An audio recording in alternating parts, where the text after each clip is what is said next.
Can I share this table? 5 words that changed 3 lives forever. A one-legged girl walks into a crowded cafe, desperate to feel close to the family she lost in a tragedy that took everything. A single father and his 6-year-old daughter sit at a corner table, unaware they're about to meet someone who will shatter and rebuild their world.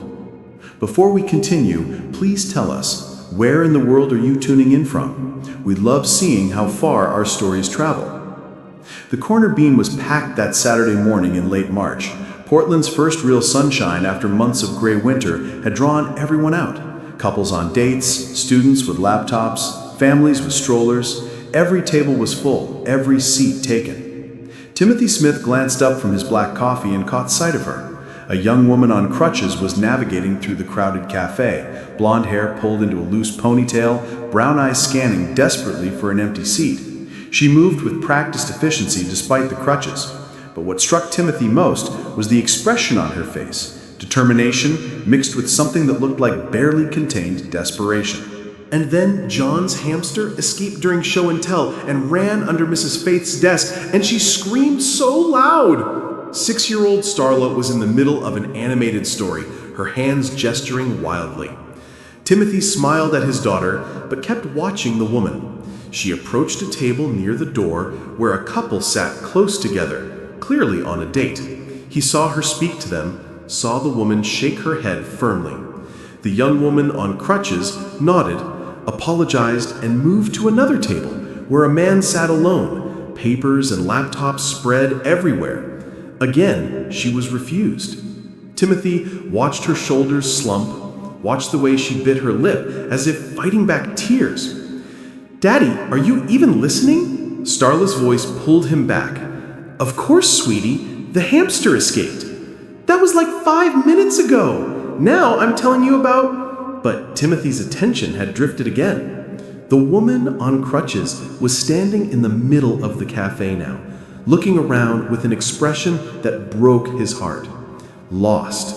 Alone. Like she was about to give up on something important. For a brief moment, their gazes met across the crowded cafe. Timothy saw vulnerability there, hope, and a deep sadness that seemed to radiate from her very core. She took a breath, adjusted her crutches, and started walking towards them.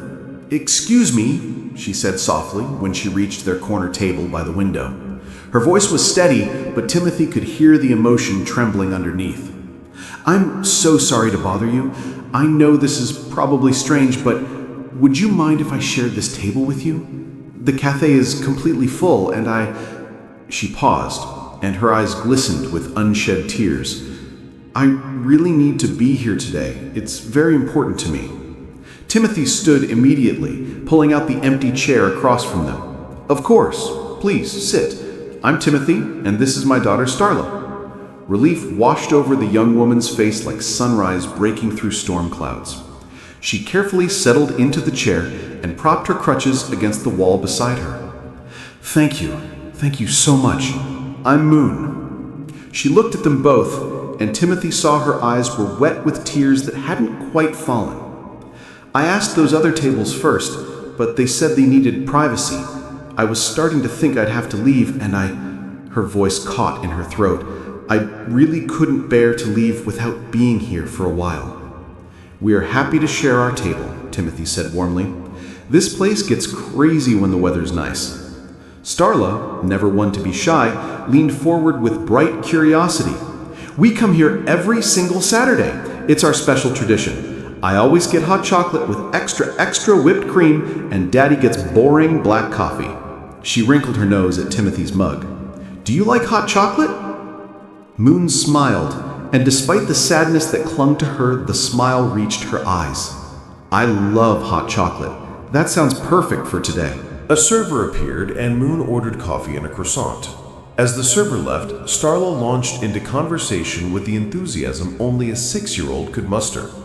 "I am in 1st grade, and my teacher is Mrs. Faith, and she has a hamster in our classroom named Cheeto because he's orange and fluffy. Do you have any pets?" "I don't right now," Moon said, her fingers wrapped around her coffee cup like she was trying to absorb its warmth. "But I used to have a cat named Luna. She was gray with white paws. That's such a pretty name. Luna means moon in Spanish. My friend Maya taught me that. Her family speaks Spanish. Moon's smile widened. It does. That's exactly why I named her that. Timothy found himself relaxing as they talked. There was something about Moon. Despite the sadness she carried, she listened to Starla with genuine interest. She asked follow-up questions about school, about Cheeto the hamster, about Starla's best friend when she mentioned it. She laughed at the funny parts, gasped at the dramatic moments. They'd been sitting together for about 15 minutes when Moon carefully set down her coffee cup. She looked at both of them with an expression Timothy couldn't quite decipher. Gratitude mixed with something deeper, more painful. I want to tell you both something. The reason I needed to be here today specifically, it's because today is my birthday. I'm 23 today. Starla's eyes went wide with pure delight. It's your birthday? And without a moment's hesitation, without asking permission or feeling any self-consciousness, Starla burst into song. Happy birthday to you, happy birthday to you, happy birthday, dear Moon, happy birthday to you. Timothy immediately joined in, his deeper voice blending with his daughter's enthusiastic, slightly off-key soprano. Several nearby patrons glanced over. A woman at the next table smiled and joined in for the final line. An older couple across the cafe added their voices too. When the song ended, Moon had tears streaming down her face, but she was smiling through them, and Timothy saw something shift in her expression, a crack in whatever armor she'd been wearing. She wiped at her eyes with trembling fingers. That was the most beautiful thing anyone's done for me in a very long time. Thank you, both of you. Everyone needs birthday songs, Starla declared with absolute conviction. Then her face lit up with another idea. Daddy, we need to get her a birthday cake. You can't have a birthday without cake. Oh no, please, Moon started to protest, shaking her head. Timothy glanced toward the display case near the counter where the cafe kept their fresh pastries and small cakes. They actually make really good cakes here. Would that be okay? It's your birthday. You should definitely have cake. You've both been so incredibly kind already, Moon said with her voice thick with emotion. I don't want to be any trouble. You're not trouble at all, Timothy said gently. Really, please let us celebrate with you. Despite Moon's continued protests, Timothy excused himself and went to the counter. He returned a few minutes later carrying a small chocolate cake with vanilla buttercream frosting and a single candle. When he lit the candle, several people at nearby tables noticed. Someone started singing again, and soon their entire corner of the cafe had joined in. Moon closed her eyes, and Timothy saw her lips move, making a wish. She blew out the candle. A small ripple of applause spread through the space. Okay, birthday girl gets the first piece, and the biggest piece, Starla announced, taking charge of the cake distribution with serious authority. As they shared the cake, something shifted in the atmosphere. The sweetness of the moment, the unexpected kindness from strangers, seemed to crack open something in Moon that had been locked tight. This cafe, she began, her voice barely above a whisper, staring down at her plate. This was my family's place. Our Saturday morning tradition, exactly like yours. Timothy felt his chest tighten. He glanced at Starla, who had stopped eating her cake, her intuitive child sense picking up on the weight of what was coming. Moon looked up, meeting Timothy's eyes. Me, my little sister Kennedy, and our parents. We live just a few blocks from here, in a small apartment above a bookstore. My dad was a firefighter at Station 14, and my mom was a pediatric nurse at Dornbecker Children's Hospital. She paused, and Timothy saw her hands begin to tremble around her fork. We never had much money, but Saturday mornings here at the Corner Bean, these were the happiest times of my entire life. Kennedy would always order strawberry waffles with extra syrup. My dad made these terrible jokes that made my mom groan but made us laugh. My mom would steal bites of everyone's food. We'd sit at a table just like this one, and for those few hours, nothing else mattered. Timothy reached across the table instinctively, placing his hand gently over hers. "What happened, Moon?" She closed her eyes and a tear slipped down her cheek. 2 years ago, there was a gas leak in our apartment building. The landlord had been warned multiple times about the old, corroded pipes. He always said he'd get to it next month, next month, next month. We were all asleep when it happened. Her voice broke, fracturing into pieces. The explosion... I woke up in the hospital 3 days later. The entire building had collapsed. I was trapped under concrete and steel beams for almost 6 hours before the rescue team could reach me. They died in the collapse. Kennedy was only 14 years old. She wanted to be a veterinarian because she loved every single animal she ever met. She used to bring home stray cats, nurse injured birds back to health, cry over roadkill. She had the biggest heart. The tears were streaming down Moon's face now, and Timothy felt his own eyes burning. And my parents, they spent their entire adult lives saving other people. My dad ran into burning buildings. My mom fought to save sick children every day. But they couldn't save themselves. They couldn't save Kennedy. They couldn't save me. Before Timothy could respond, Starla slipped silently out of her chair and walked around the table. Without saying a word, she wrapped her small arms around Moon and hugged her tightly. "I'm so sorry your family died," Starla said softly, her voice carrying that pure, unfiltered empathy that only children seem capable of. "That's the saddest thing I ever heard. But you're not alone right now. We're here with you." Moon pulled Starla closer and sobbed into her hair.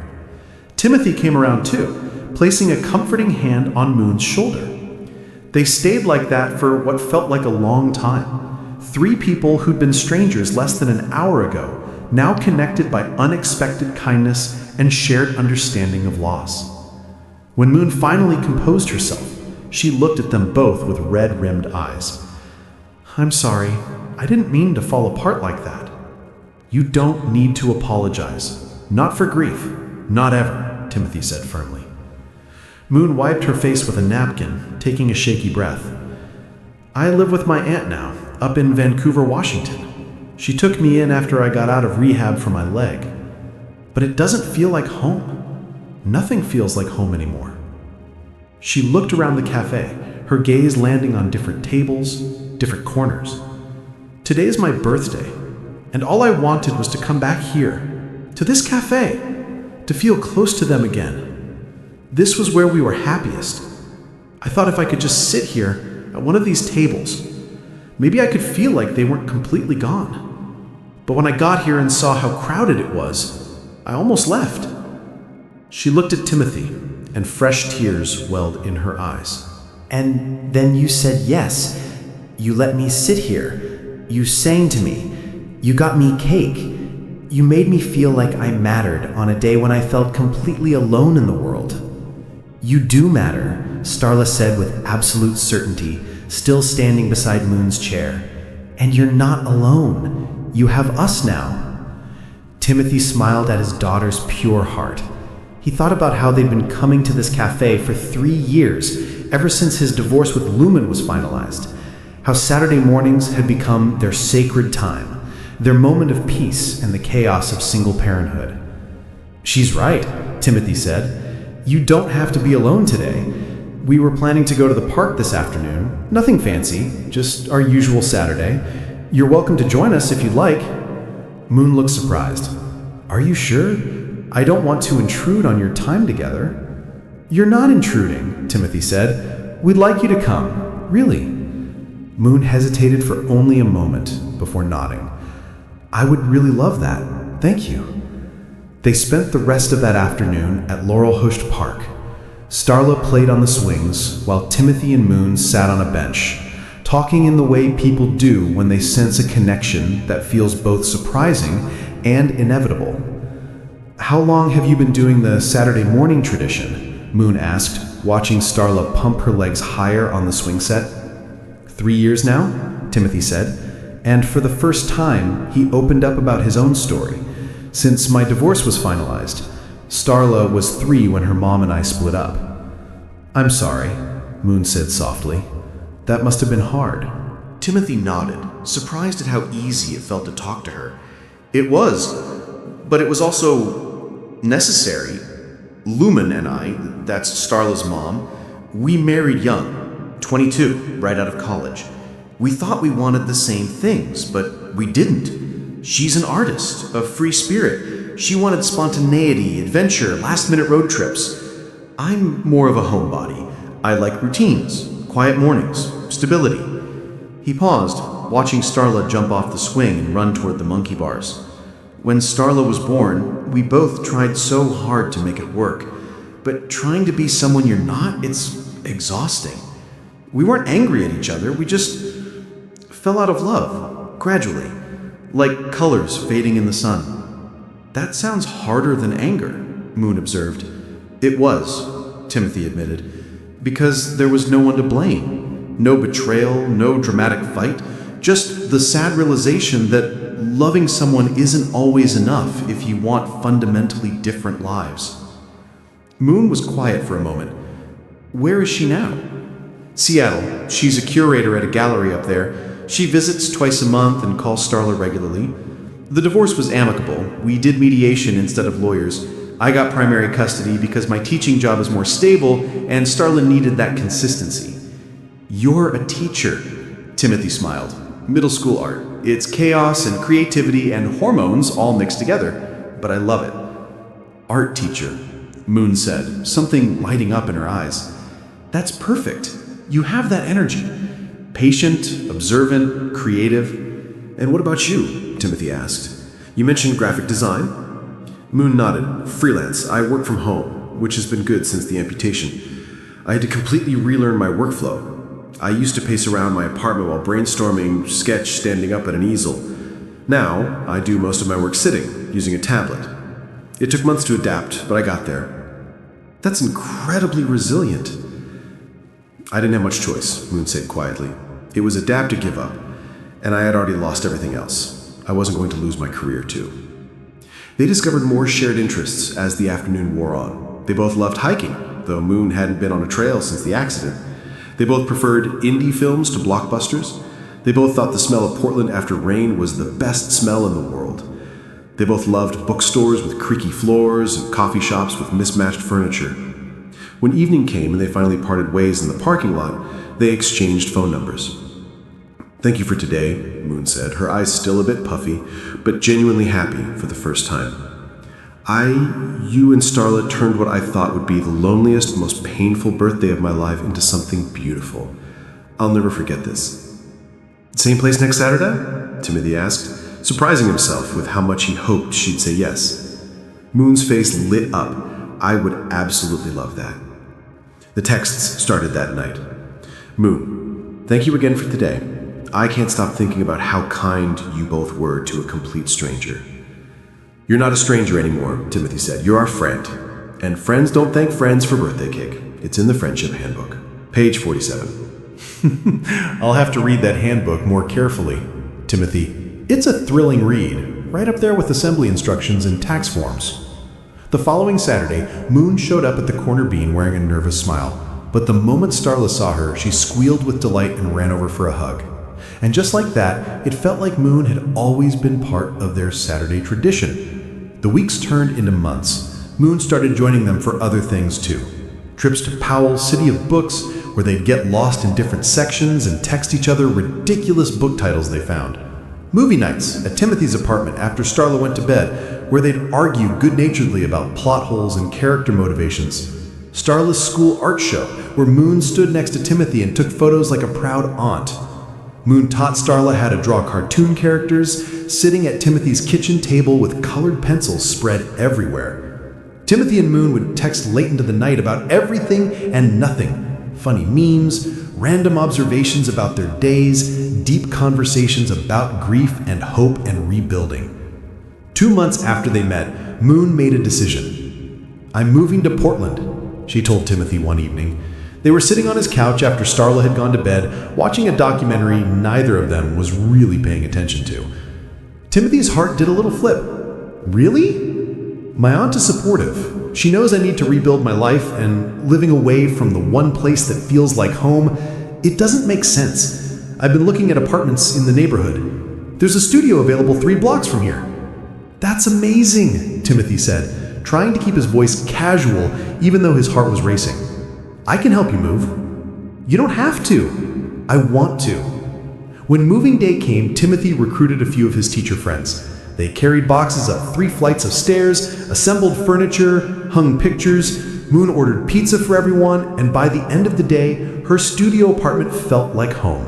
3 months into their friendship, Moon was fully integrated into their lives. She knew that Starla hated broccoli but loved Brussels sprouts. She knew that Timothy graded papers better with instrumental jazz playing in the background. She knew their coffee orders by heart. She'd become the person Timothy texted first when something funny happened, the person whose opinion he valued, the person whose laugh made his entire day better. And one afternoon in June, sitting in a coffee shop, not the corner bean, somewhere new, Timothy realized his feelings had shifted from platonic to something deeper. Moon was laughing at something ridiculous that had happened at her graphic design client meeting, her head thrown back, the afternoon light catching her hair just right, and Timothy's heart did a little flip. He was falling in love with her.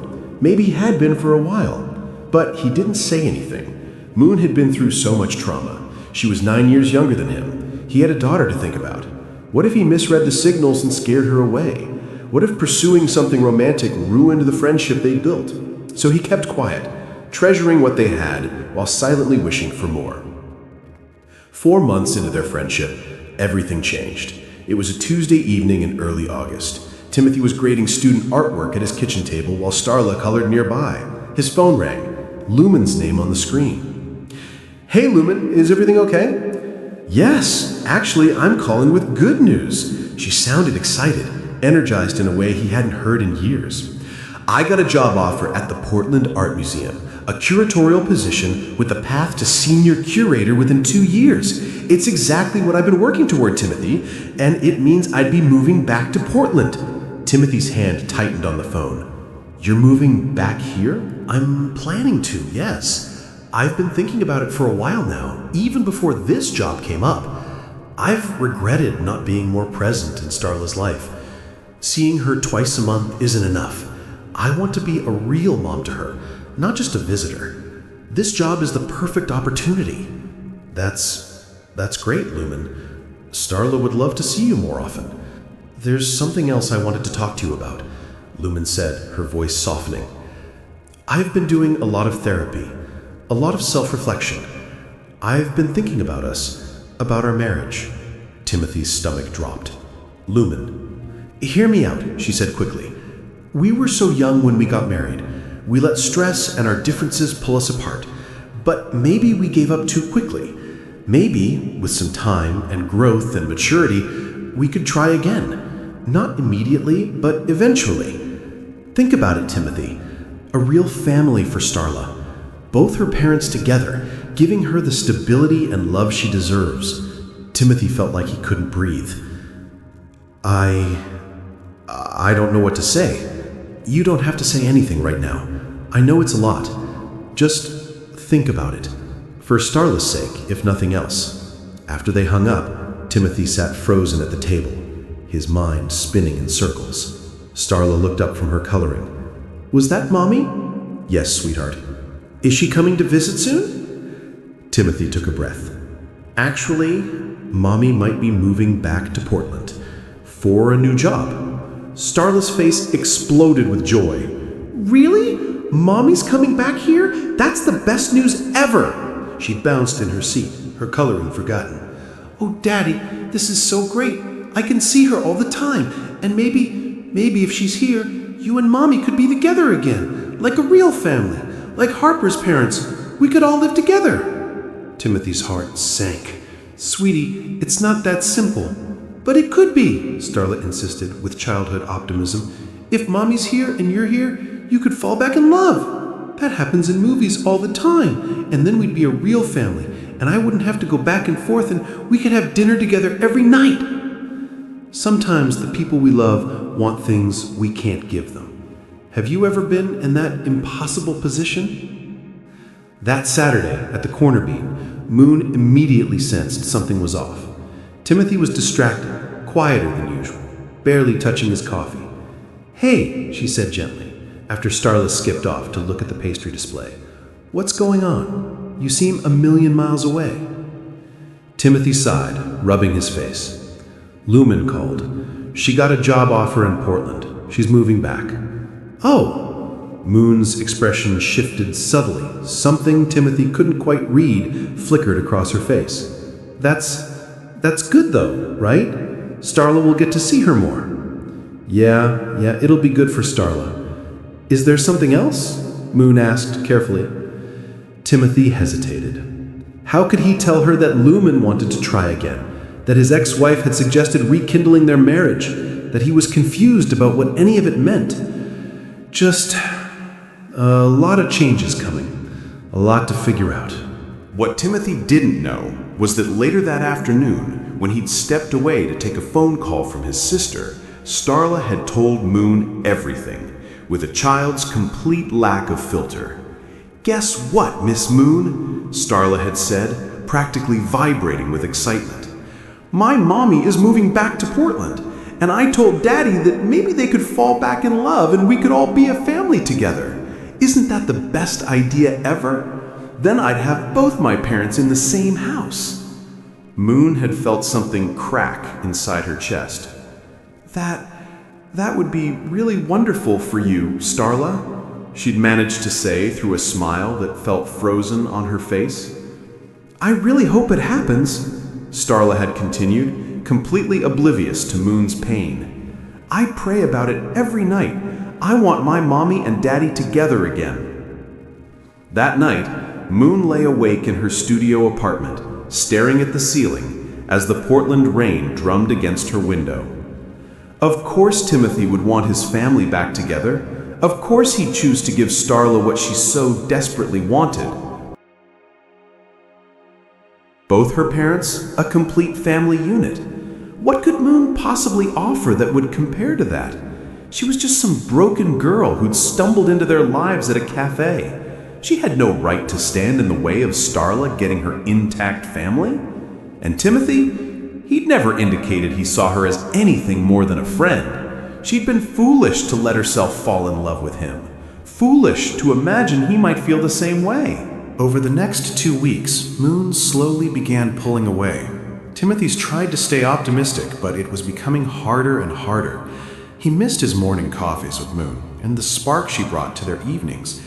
Want to come over for movie night Friday? I can't, sorry. Swamped with a big freelance deadline. Saturday coffee? Not feeling great. Rain check?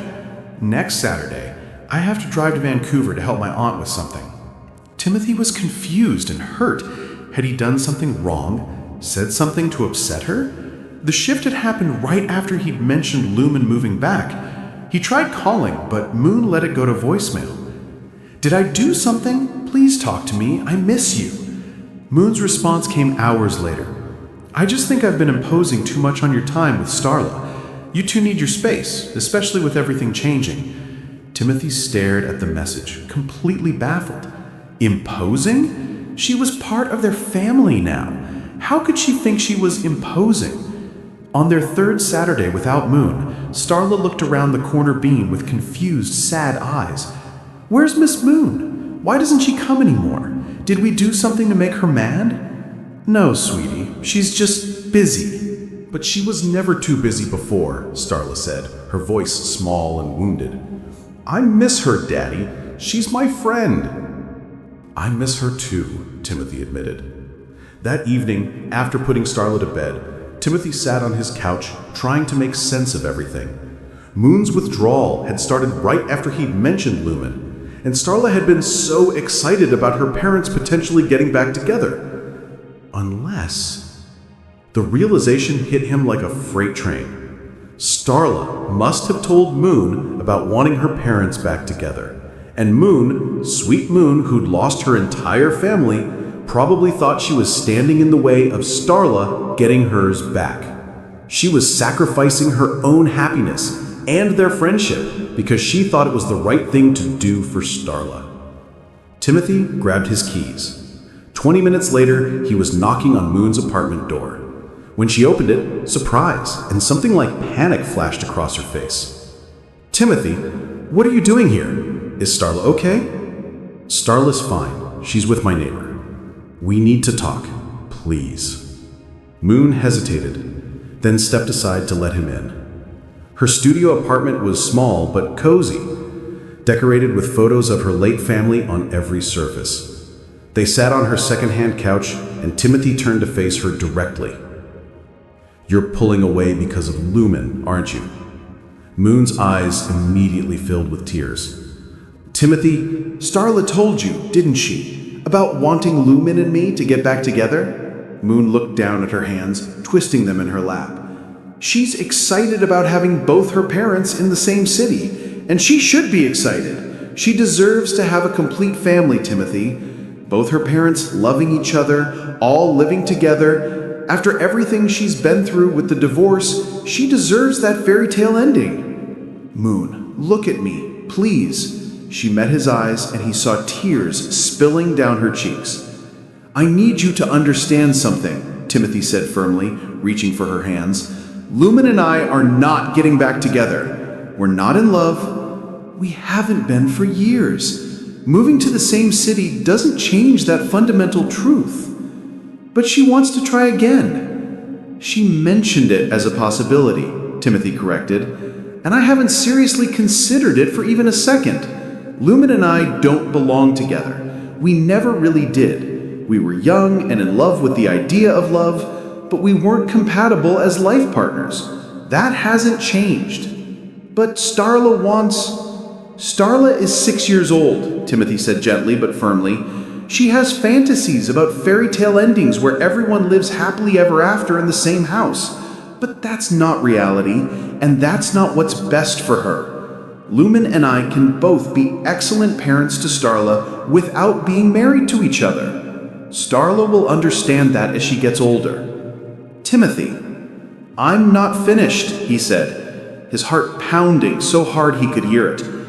"I need to tell you something, and I need you to really hear me. These past 4 months have been some of the happiest months of my life since my divorce. Not because of convenience or circumstance, but because of you." Moon's breath caught. "Because you make me laugh in ways I forgot I could. Because you see the world through this lens that fascinates me. Because you're kind and resilient and real and beautiful. Because when I'm with you, everything feels right in a way it never ever felt with Lumen." Tears were streaming down Moon's face now. "You can't say things like that." "Why not? It's the truth." Timothy took both her hands in his, holding them tightly. "You're not standing in the way of anything, Moon. You're not an obstacle to my family. You are my family. You have been since that day you asked to share our table. Starla loves you. He took a shaky breath. "I love you.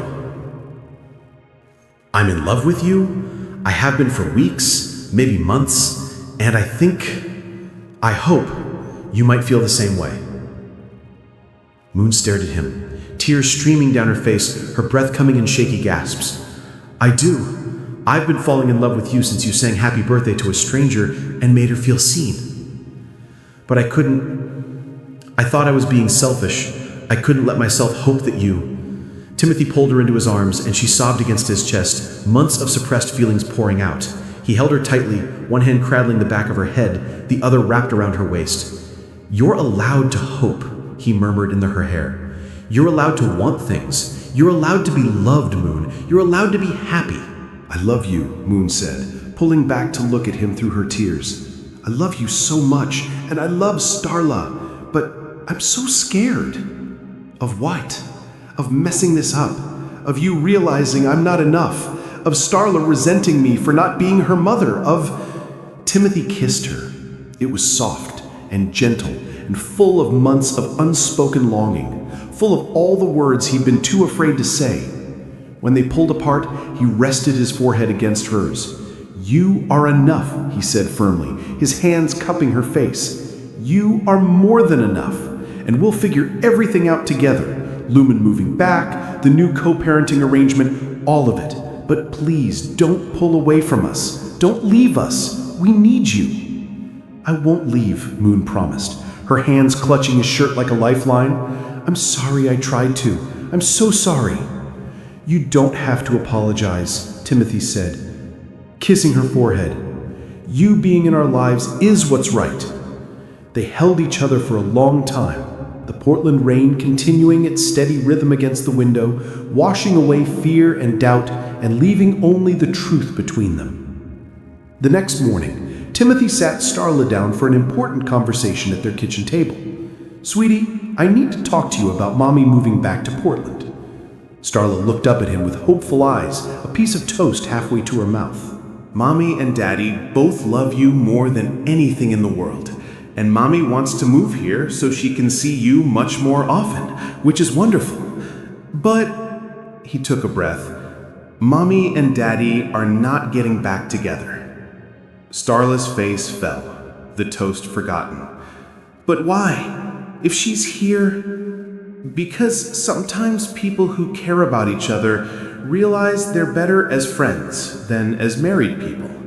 Mommy and I tried really hard when we were married, but we just weren't happy together the way married people should be. We made each other sad more than we made each other happy. But I want us all to be together, Starla said, her voice quavering, tears welling in her eyes. I know, sweetheart, and I understand why you want that. But we are together, just in a different way.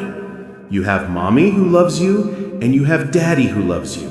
We're both here for you. That's what matters. Not whether we live in the same house or are married to each other. Starla was quiet for a moment, processing. Is it because of Miss Moon? No, Timothy said firmly, taking her small hands in his. Mommy and I made our choice to divorce long before I ever met Miss Moon. But I do need to tell you something about Miss Moon. He paused, choosing his words carefully. I love her, Starla. Not just as a friend, but the way grown-ups love each other when they want to be together. To his surprise, Starla's expression softened. Like boyfriend and girlfriend? Yes, exactly like that. Starla was quiet for another moment, her 6-year-old mind working through complex emotions. Then she said, I like Miss Moon. She's really nice, and you smile a lot when she's around. You laugh more. Timothy felt tears prick his eyes. I do smile more when she's around. Can she still come to Saturday coffee with us? Always, sweetheart, always. Starla nodded slowly, then climbed into Timothy's lap and hugged him. I still wish you and Mommy could be together, she said honestly, her small voice muffled against his chest. But I guess if you're happy with Miss Moon, that's okay too. Thank you for understanding, baby girl. When Lumen moved back to Portland 6 weeks later, she and Timothy worked out a new custody arrangement over coffee at a neutral cafe. Starla would stay with Lumen every other weekend and one weeknight for dinner. It took some adjustment, but it worked. The first time Lumen came to pick up Starla from Timothy's apartment, she met Moon. After Starla ran excitedly to pack her overnight bag, the two women stood somewhat awkwardly in the doorway. Lumen was exactly as Moon had pictured, tall, artistic, with paint-stained fingers and expressive eyes. So, you're Moon, Lumen said, and her expression was hard to read. I am, Moon said quietly, her heart racing. I want you to know I'm not trying to replace you. You're Starla's mother. I would never... She knew what I was saying. I know, Lumen interrupted, and to Moon's surprise, she smiled. It was genuine, reaching her eyes. Starla talks about you constantly. Miss Moon taught me this, Miss Moon said that. I can tell she loves you, and I can see that you make Timothy happy in ways I never could." She paused, glancing back toward Timothy, who was in Starla's room helping her pack. "I thought I wanted to try again with him, but the truth is, I was lonely, and I confused wanting to be a better mom with wanting to be his wife again. Those are two different things." She looked back at Moon. "I'm actually glad he found you. Take care of them. They're both pretty special."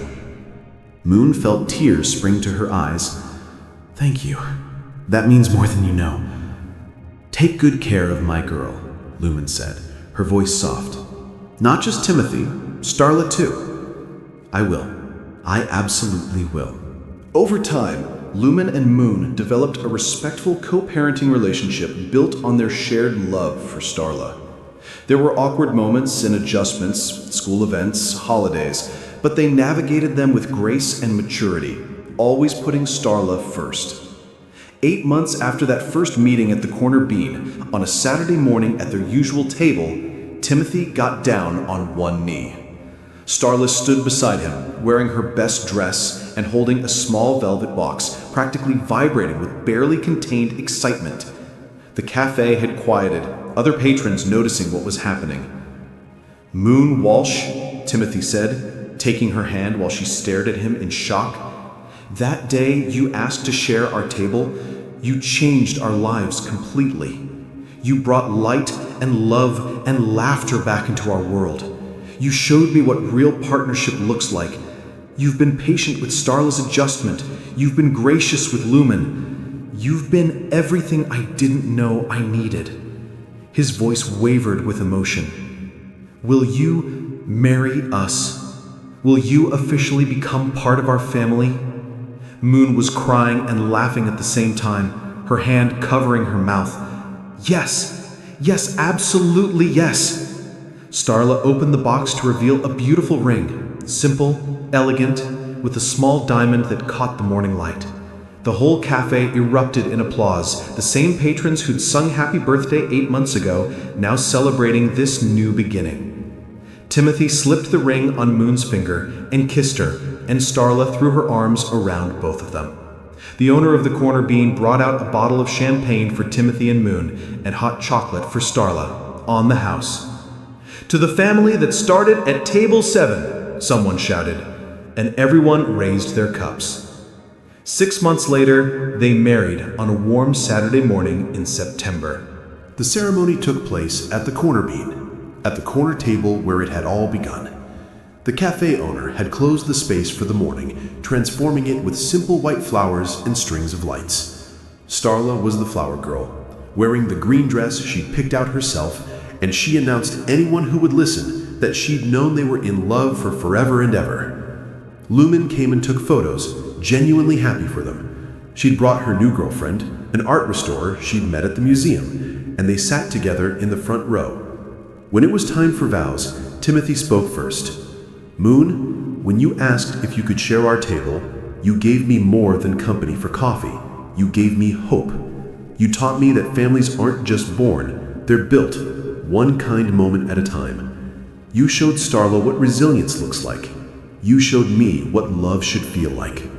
I promise to always make room at our table for you, to celebrate every birthday like it's the most important day of the year, and to remind you every single day that you are exactly where you belong."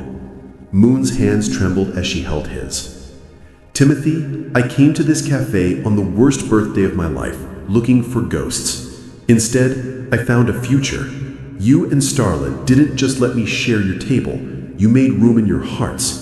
You taught me that grief and joy can exist together, that broken doesn't mean worthless, and that family is what you make it.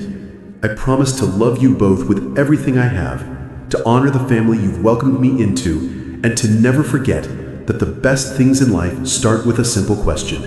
Can I share this table?" When they kissed, the small gathering erupted in cheers. Starla jumped up and down, and somewhere in the crowd, someone started singing, fittingly, "Happy Wedding Day to You," which made everyone laugh through their tears.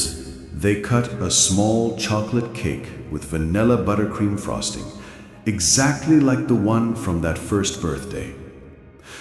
Moon closed her eyes and made a wish, the same wish she'd been making for months: gratitude. As they danced their first dance in the narrow space between tables, Moon rested her head on Timothy's shoulder and whispered, "Thank you for saying yes. Thank you for asking," Timothy whispered back. And Starla, watching her dad and her new stepmom dance, leaned against Lumen and said, "Mommy, did you know that sometimes fairy tales are real? They just don't look like the ones in books." Lumen kissed the top of her daughter's head. "You're absolutely right, sweetie. Sometimes they look like this." Their story had started with a birthday song and a slice of cake, with a young woman brave enough to ask for what she needed, and a single father kind enough to say yes, with one simple truth that changed 3 lives forever. Sometimes, all it takes is making room at your table for someone who needs a place to belong. If this story touched your heart, please subscribe so you never miss stories like this, and share this with someone who needs to hear it today. Because sometimes the smallest acts of kindness can change absolutely everything. Thank you for sharing this table with us.